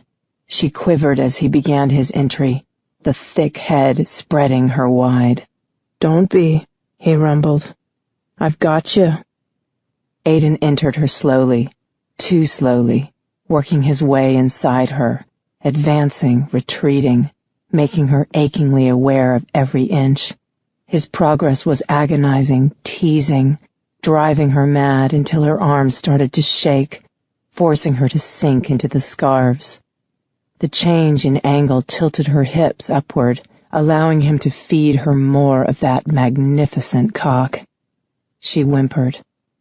"That's it." His voice was rough, dark velvet. "Let me have that pussy." "Let me have that cock," she countered, breathless, her eyes closing and her hands fisting into the fragrant silk. She was panting, her hips writhing, but he held her tightly and kept her to his leisurely pace. "Oh, God, you feel amazing." Never in her life had Lissa been more aroused.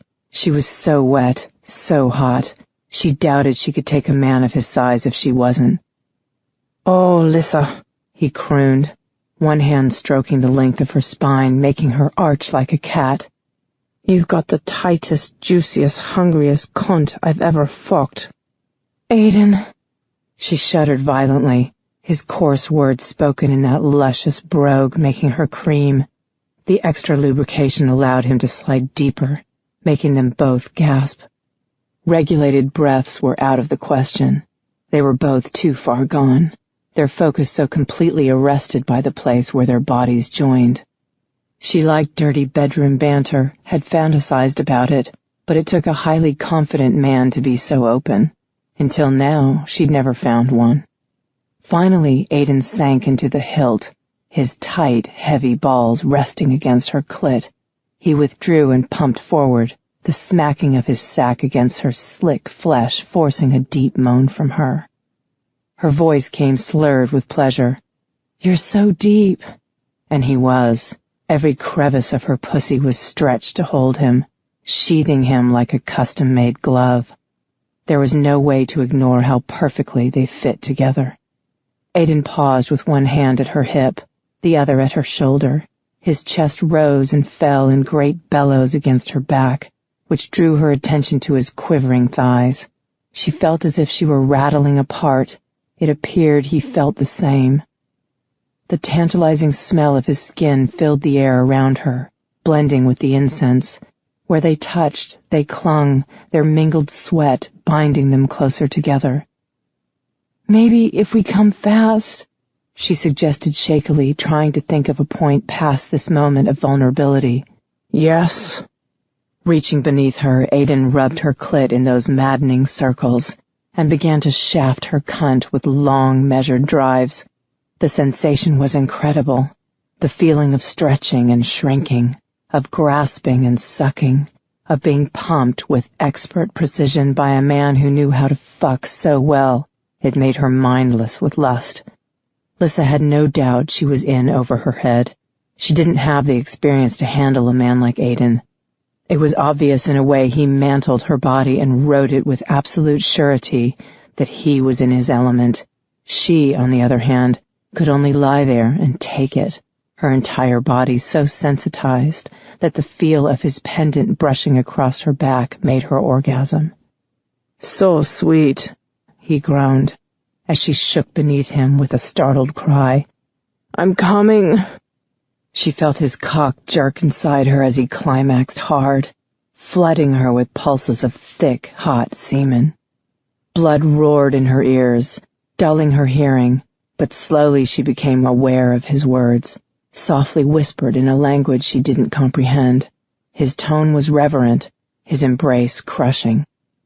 As her knees gave out beneath her, he followed her down, shifting to lie behind her, still joined, still murmuring those beautiful, mysterious words with his lips pressed to her skin. Chapter 3. Aiden lay on his back and looked up at the starry night sky through the oculus. Outwardly he was calm and sated. Inside he was shaken to the core. He didn't know how to process the feeling of connection he felt with the woman curled up at his side. As he'd slid inside Lissa's lusciously tight body, the connection had been more than a dream, more than sex. He'd tried to make their joining no more than physical pleasure. He had turned her over, faced her away from him, and none of it had worked. The unrestrained anxiousness he felt around her hadn't dissipated with his orgasm. Now it was worse than ever, accompanied as it was by the knowledge that he would have to leave her, and once he did, he would never see her again. His eyes closed on a ragged breath.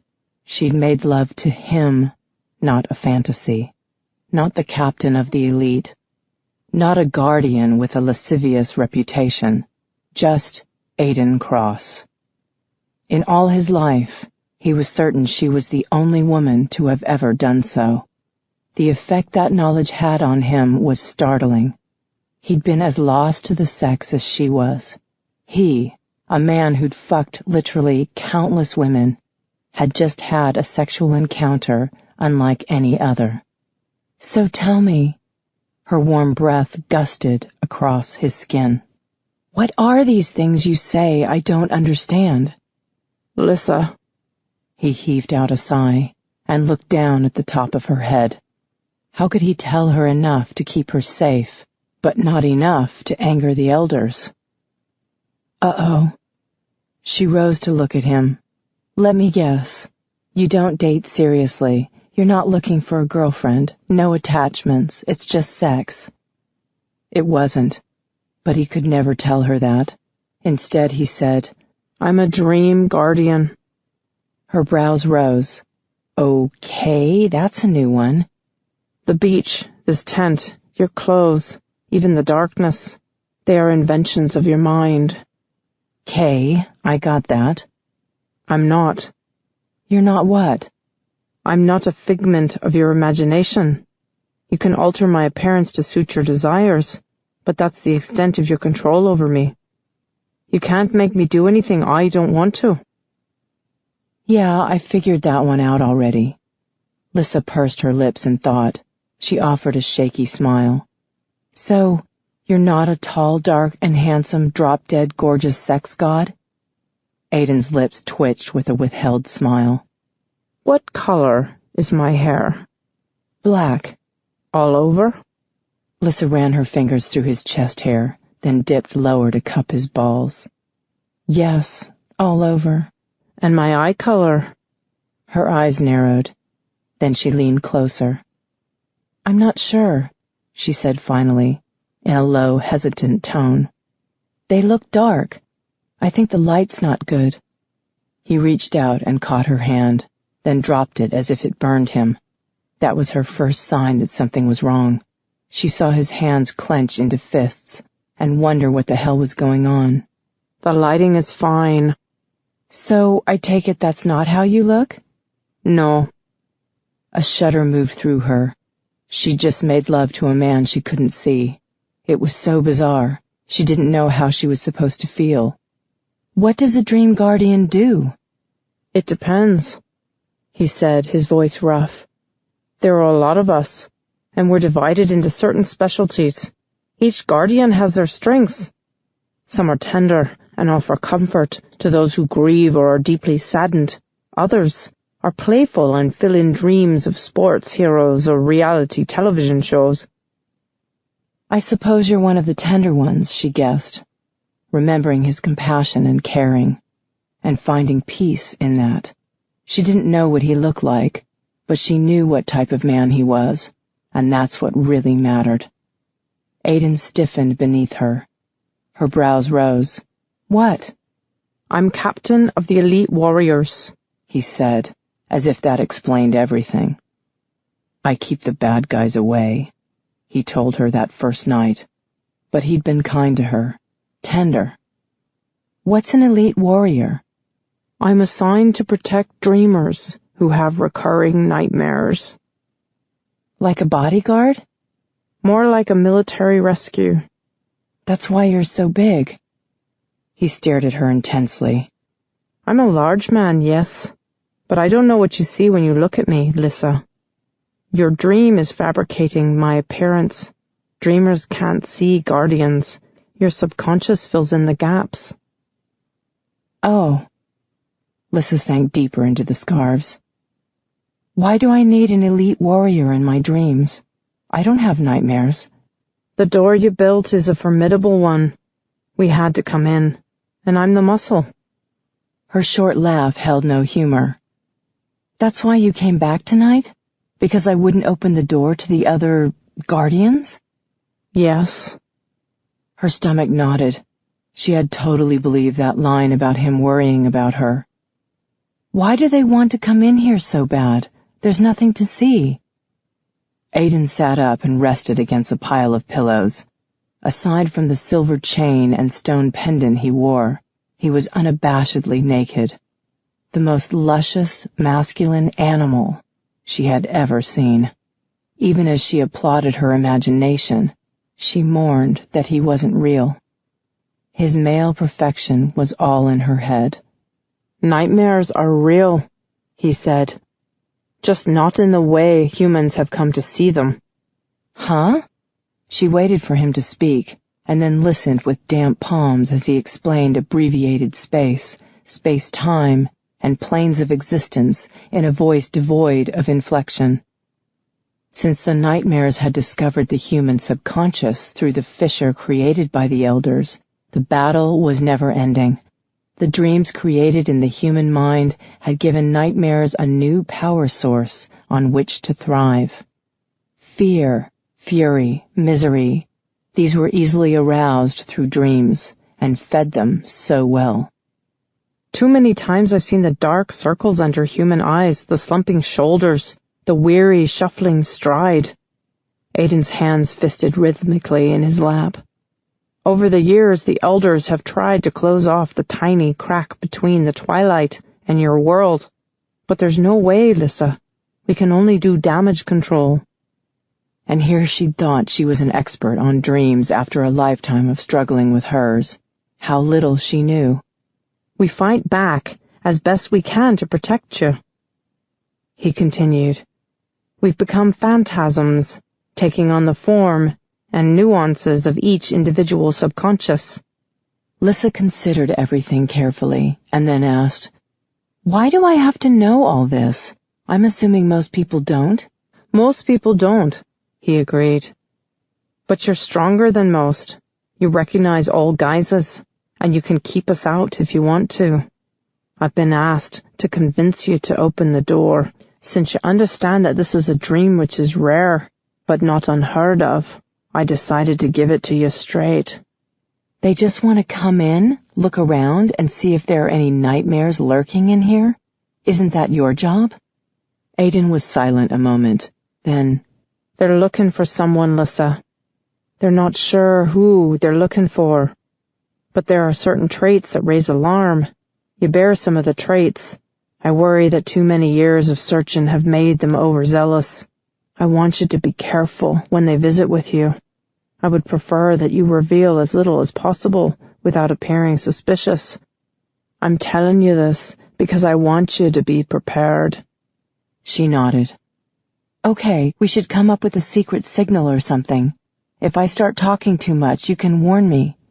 Lissa, he inhaled sharply. Her stomach churned when Aiden didn't say anything further, which said so much. He wasn't coming back. I see. She felt his expertise in his touch, had tasted it in his kiss, would have been fucking him blind right now if she hadn't needed a few minutes to recover. The man knew his way around a woman's body. Is seduction part of your job too? His jaw tightened. Sometimes. She winced at the sharp pain she felt in her chest. A lover and a fighter. A warrior, he corrected grimly. A man of many talents. Blowing out her breath, Lissa rolled away from him and crawled to the edge of the bed, hiding her quivering lower lip. Go ahead and tell them I'll let them in. She felt him move behind her, and then his large hands were on her shoulders. A moment later his lips were pressed to her skin. She jerked away and left the bed entirely, wishing there was a robe or something to cover herself with. To her surprise, one appeared on the chair by the door, and she caught it up before she stepped outside. Where the sun was shining on a sandy beach, frozen in place with surprise, she was galvanized into movement when she heard Aiden approaching. She pictured a thatched roof bar a little ways up the beach and strode toward it rapidly. She needed a drink, bad. "I think I've got the hang of this dreaming thing. Thanks for your help." "Perhaps it was fear that held you back," he said behind her, following. "At some point the nightmares must have really frightened you. You chose the safety of darkness and the door over your dreams." "Good to know. Guess I'm cured." When he materialized before her, she screamed and jumped back. "Damn it! You scared the shit out of me! Don't do that!" Aiden's dark gaze roiled with powerful emotions she couldn't identify. "Don't turn away from me after what we just did." The simple statement started a quiver in her belly that expanded into a full-fledged shiver of awareness. All she wanted in the world, this one and her own, was to step into his embrace and feel safe while she sorted this all out in her mind. But she was feeling things she shouldn't be. Longing, possessiveness, desire. It would only get worse the longer he stayed. "What do you want me to do, Aiden?" Something hot flickered in his eyes when she said his name. "Come back inside. We still have time." "No." Her voice was shakier than she would have wished. Despite the short length of their association, he had been her comfort, her rock to lean on. Losing him was going to be painful. It already hurt. "It would be better if you just left." "Why?" he asked through gritted teeth. "I'm not into pity fucks." She actually heard his teeth grind, and she was glad. Her emotions were all out of whack. It was only fair that his should be too. "I've been protecting myself just fine over the last however many years. I don't need you to screw me into the twilight, or whatever the hell it is you do." His nostrils flared. "You're upset. I sympathize. But you know that's not the reason we had sex." "I do?" She turned around and pictured her hut bar in the opposite direction. "Lissa." His grip stopped her so fast she was yanked to a halt. "Lissa, for God's sake, wake up!" Violent shoving brought her to the awareness of her mother's voice and her taupe-colored living room. Okay, she muttered, rubbing her eyes.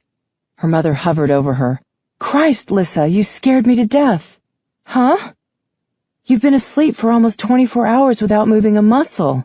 I had to check on you every hour just to make sure you were breathing."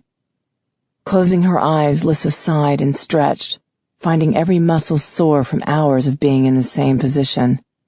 "I slept in your bed last night because I was afraid to leave you." Her mother had fussed and poked at her most of her life, searching in vain for a physical cure for what Lissa had always suspected was a mental ailment. "I'm okay, Mom."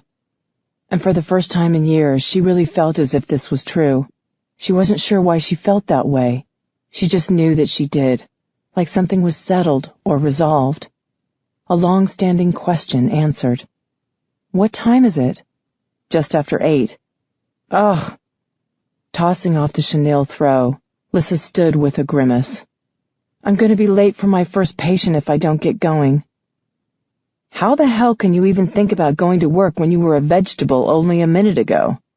The effect of the chastising hands on her mother's hips was ruined by bedhead. "Work's all I've got left, Mom. I'm not letting that go to hell along with my health and my love life."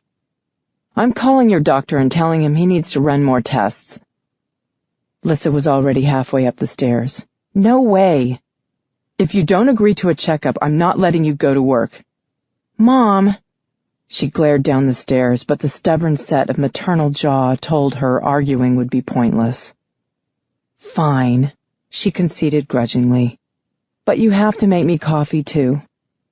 A shower and 3 cups of Java later, Lissa was speeding out of her condo complex on her way to work. It was still a bit foggy and gray in the valley, with a slight chill in the air that invigorated her. She didn't feel rested as she had last week, but she didn't feel as if she was going to fall asleep at the wheel either. That fact alone started her day off on a lighter foot. She was whistling when she pulled open the heavy steel door to the back of her clinic, and by the time she entered exam room 1 with its pretty blue and white striped wallpaper, Lissa was full-on smiling.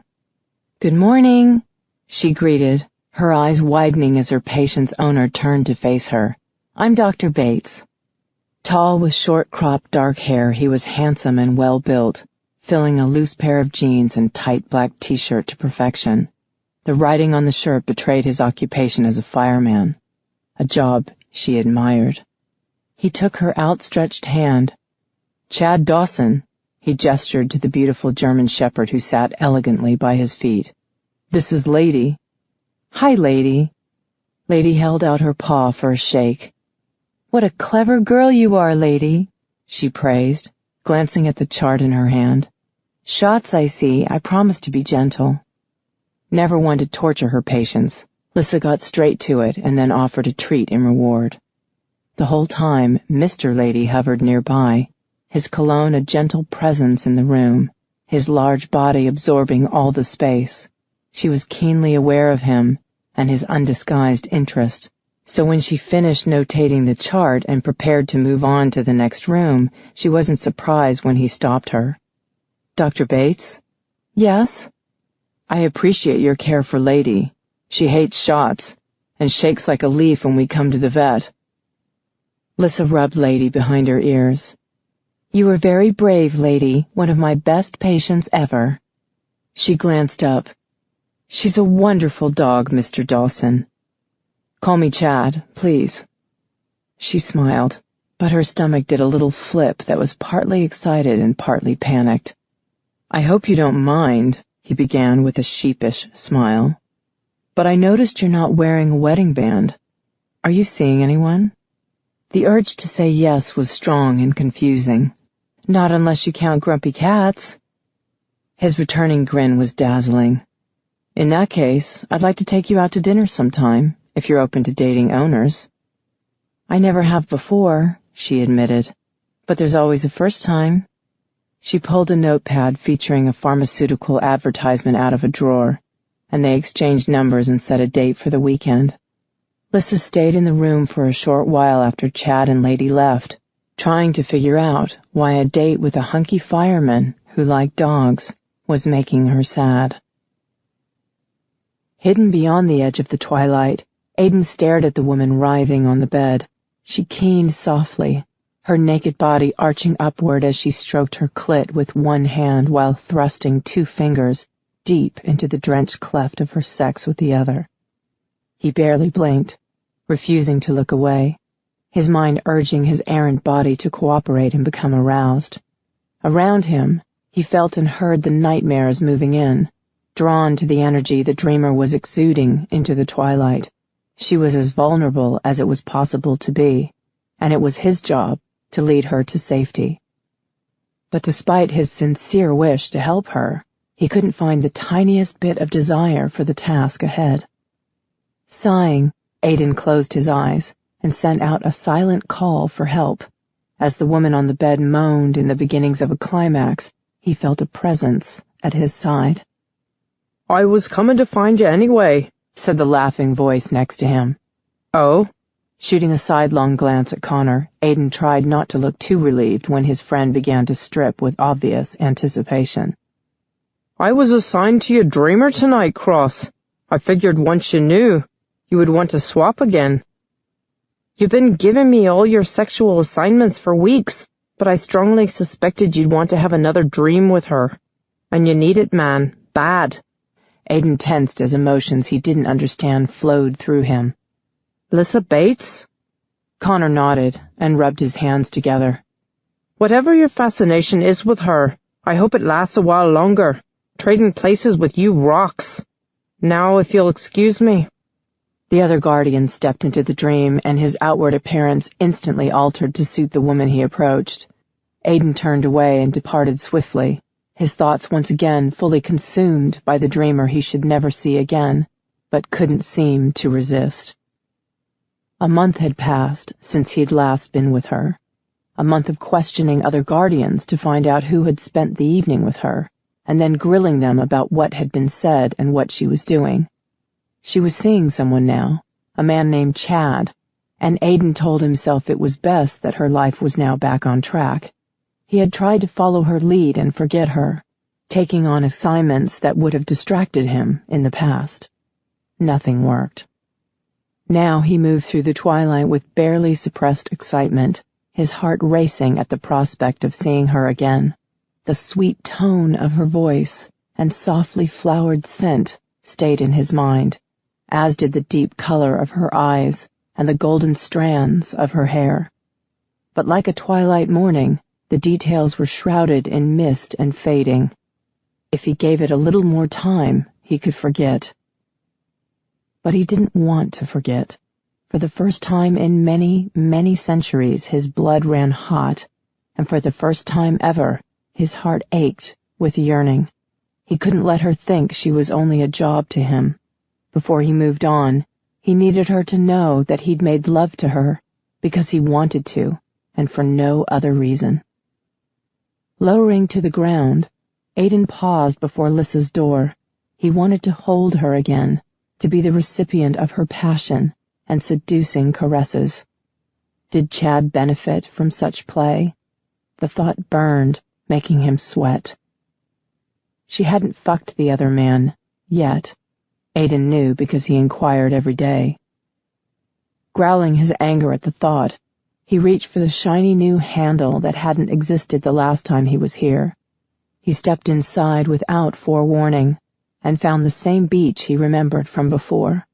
A short distance away, Lissa swung in a hammock between swaying palm trees, her long legs revealed by the part in a sarong, her lush breasts barely restrained by the tiny triangle cups of a crocheted bikini top.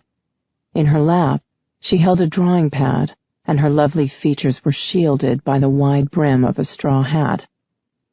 Arrested by the sight of her golden skin and the loose strands of hair the tropical breeze blew across her glossy lips, he stood unmoving. Why did she affect him this way? He was so eager for her. He could barely walk. A woman had been nude and masturbating before him, eager for a hard cock, and he'd felt nothing. Nothing.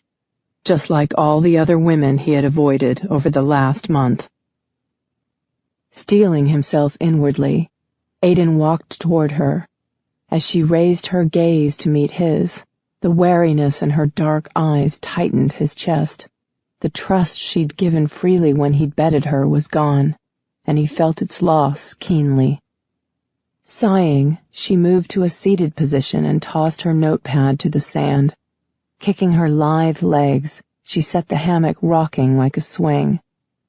He came to a halt before her. "Hi." "Hi," she said in a husky whisper, her dark eyes watching him carefully. "How are you?" "Fine. And you?" The meaningless banter made his teeth grind. "Not so well." "Really?" Her demeanor changed instantly, became more genuine, less stilted. It was her nature to feel concern for others. It was one of the reasons he liked her so much. "I'm not supposed to be here, and I can't come back after tonight." "Why?" The hammock slowed to standstill. "There are laws." He stepped closer. "We are forbidden to form attachments to dreamers." "Oh." "And I can't allow it to happen, even if it were permitted. Not with my job being what it is." Lissa pushed up the brim of her hat, her beautiful face so open, so revealing. "Are you speaking hypothetically?" He shook his head. "Are you saying it would be possible for you to form an attachment to me?" "It's not just possible," he admitted gruffly. "It's highly likely." Frowning, she turned her head to stare at the ocean. Aiden watched the fall of her sunlit hair as it cascaded over her bare shoulder. His mouth went dry and his fists clenched. The desire to rub those golden strands between his fingertips was nearly overwhelming. "So why did you come then?" she asked, dropping to the sand. "Because of the way we parted." She returned her gaze to his. "I couldn't let you think that what happened between us was part of my job." Lissa was so much shorter than he was. She had to tilt her neck back to study his features. "Thank you." Her quiet dignity was too much for him, Closing the distance between them, he tossed her hat aside. Then he cupped her nape and kissed her. A hard, quick kiss. I made love to you because I couldn't bear not to. Because I wanted to more than anything. I don't regret it, and I don't want you to regret it either. Her small hands circled his wrist.